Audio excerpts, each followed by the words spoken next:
Hi guys, कसे आहात तुम्ही? आज जरा वेगळा बॅकग्राऊंड आहे माझा, कारण मी जिथे राहायची आधी ती रूम मी खाली केले. मी दुसऱ्या घरी आले, कारण ती माझी स्वतःची रूम नव्हती आणि ही पण माझी स्वतःची रूम नाही आहे.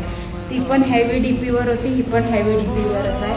पण माझ्याच ऑनरची आहे, म्हणजे टेन्शन नाही मला, कारण ती रूम त्यांनी विकली आणि ते मला बोलले दुसरी हाय रूम, आणि तशीच सेम टू सेम रूम मला भेटली. त्यापेक्षा पण एकदम सुंदर रूम, ती पण सुंदर होती. पण तिथे कुठं नाही इमोशनल अटॅचमेंट होता, कारण एवढी आठवणी आहे माझी तिथे जुळलेली.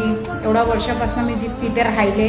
एक मी व्हिडिओ बनवला आहे, पण त्यात थोडी मी जास्त इमोशनल झाले म्हणून तो अपलोड नाही केला. म्हणून मी नवीन बनवलं, कारण मला बोलते ना, काही लोक बोलतील रडून सिंपती घेते. मला सिंपती नको आहे.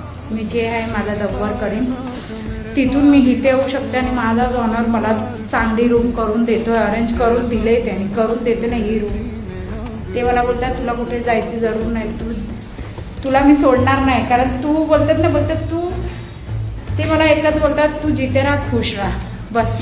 म्हणून त्यांनी मला दुसरी रूम पण चांगली मस्त बनवून दिली. ह्याचा पूर्ण मी ब्लॉग टाकीन गाईज.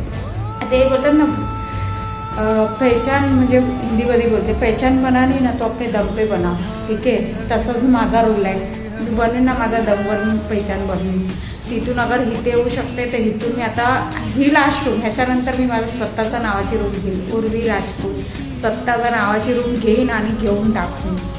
ठीक गाईज, ह्याच्यासाठी एवढ्याच. भेटूया नेक्स्ट ब्लॉगमध्ये. माझा हुलिया ठीक नाही आहे, भंगार आहे, कारण मी रूम साफ करायला आलेली माझी.